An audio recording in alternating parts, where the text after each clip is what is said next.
Come இன்றைக்கி எத்தனை பேர் தான் ஹாப்பி சண்டே வந்துடுச்சுங்களா முடிஞ்சிட்டான்னு கேட்குற பாரு. நாளைக்கு தான் முடியாதுல்ல. ஆமாம், என்னம்மா இன்னைக்கு? ஹலோ, வணக்கங்க. வாய்ஸ். ஆமாம், எல்லாருக்கும் ஹாப்பி சண்டே. சண்டே நம்ம நல்லா என்ஜாய் பண்ணுவோம். வீட்டில் என்ன என்ஜாய், இப்போ பொங்கலுக்காக நம்ம வீட்டு வேலைகள்லாம் கொஞ்சம் இருக்கும். நேற்று எங்கள் வீட்லேயும் கொஞ்சம் வேலைகள் இருந்தது, அதெல்லாம் கொஞ்சம் முடிச்சிட்டோம். இன்னைக்கு பிறந்த நாள் கொண்டாடுற பிள்ளைங்களுக்கும் திருமண நாள் கொண்டாடுறவங்களுக்கும் வேலைக்காக ட்ரை பண்ணுற அத்தனை பேருக்கும் நல்ல வேலை கிடைக்கணுங்க. படிக்கிற பிள்ளைங்கள்லாம் நல்ல மார்க் எடுத்து பாஸ் பண்ணணும். எல்லாரும் ஆரோக்கியமாக இருக்கணுங்க. அந்த ஆரோக்கியத்துக்காக நாம் எல்லாருமே ப்ரேயர் பண்ணிக்கலாம். இப்போ கொஞ்சம் பனி சீசன் பாருங்களேன். இந்த பனிக்காலம் கொஞ்சம் இந்த தை மாதம் முடிகிற வரைக்கும் பனி கொஞ்சம் அப்படியே இருக்கும். தரையும் குளிரும்னு சொல்லுவாங்க. சிவராத்திரி வந்தாதான் பனிக்கு ஒன்றும் குறையில. பனி தான் தர குளிருமா. ஆமாம், ஆடி மாதம் காத்தடிச்சா அம்மி பார்க்குமா. பார்த்ததில்ல. புரட்டாசி மாதம் வந்தா மண்ணுருக காயும் இதெல்லாம் வந்து பொண்ணுருக பேஞ்சுன்னா தங்கமே வாங்க மாட்டான், அதே வாங்கி போயிடுவாங்க. ஆமா, அதனால அது பழமொழிக்கு ஏற்ற மாதிரி தானே காலத்தினுடைய சூழ்நிலைகளும் மாறிட்டே இருக்கு இல்லையா. இந்த காலத்துல எப்படி இருக்கும் பாருங்க. ஆமாங்க, இன்னைக்கு வந்து எங்க வீட்டுல சாஃப்ட் நான் சொல்லிடுறேன், வரணும் தேடுறவங்களுக்கு நல்லா வரணும் அமைட்டும். ஓகே, ஜாலியாக இருக்கணும் லைஃப். அவ்வளோதான்.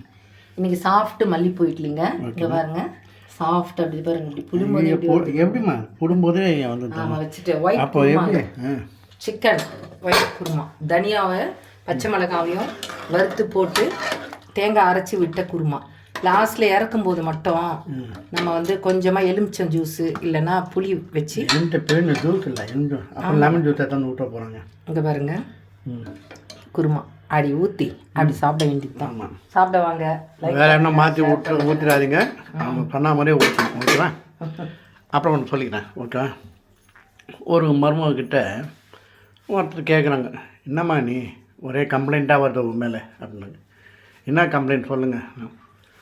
நீ வந்து உங்கள் வீட்டுக்காரங்க உங்கள் சொந்தக்காரங்களை மட்டும் நல்லா கவனிச்சிக்கிறியா, உங்கள் வீட்டுக்காரனுடைய சொந்தக்காரங்க கவனிக்க மாட்டேறமே, அதுதான் கம்ப்ளைண்ட்டு. ஏன் அது மாதிரி நடக்கக்கூடாது. நான் ஐயோ அது மாதிரி தப்பாக யாரும் சொல்லிட்டாங்க. நீங்கள் வேணால் எங்கள் வீட்டுக்காரே கேளுங்க. எங்கள் மாமியாரை விட அவங்க மாமியாரை தான் நான் நல்லா பார்த்துப்பேன், அதை அவரே கேளுங்க. அப்போ இவங்க மாமியான்றது யாருங்க, வீட்டுக்கார மாமியான்றது யாருங்க, கொஞ்சம் யோசிங்க, உங்களுக்கு புரியும். ஓகேவா? அதே மாதிரி இன்னொன்று சொல்கிறேன். முன்னெல்லாம் நம்ம சாப்பிடும்போதோ இல்லை சாப்பிட்ற நேரத்துக்கோ யாருன்னா வந்தால் வாங்க சாப்பிட்லான்னா எந்த வித கூட்டம் இல்லாமல் கை கழுவிட்டு நம்ம கூட உட்காந்து சாப்பிடுவாங்க. இப்போ வாங்க சொல்லுங்கள், இல்லை இப்போ தான் சாப்பிட்டு வந்தேன், இல்லை லேட்டாக டிஃபன் சாப்பிட்டேன், நான் போய் சாப்பிட போகிறேன். அதில் கூட ஒரு தயக்கம். அந்த காலம் அதாவது ஒன்றும் இல்லாமல் வெள்ளை மனசுன்னு சொல்லலாம், வெள்ளந்தி. எஸ், அதான் விஷயம். ஓகேவா? லைக் பண்ணுங்கள்.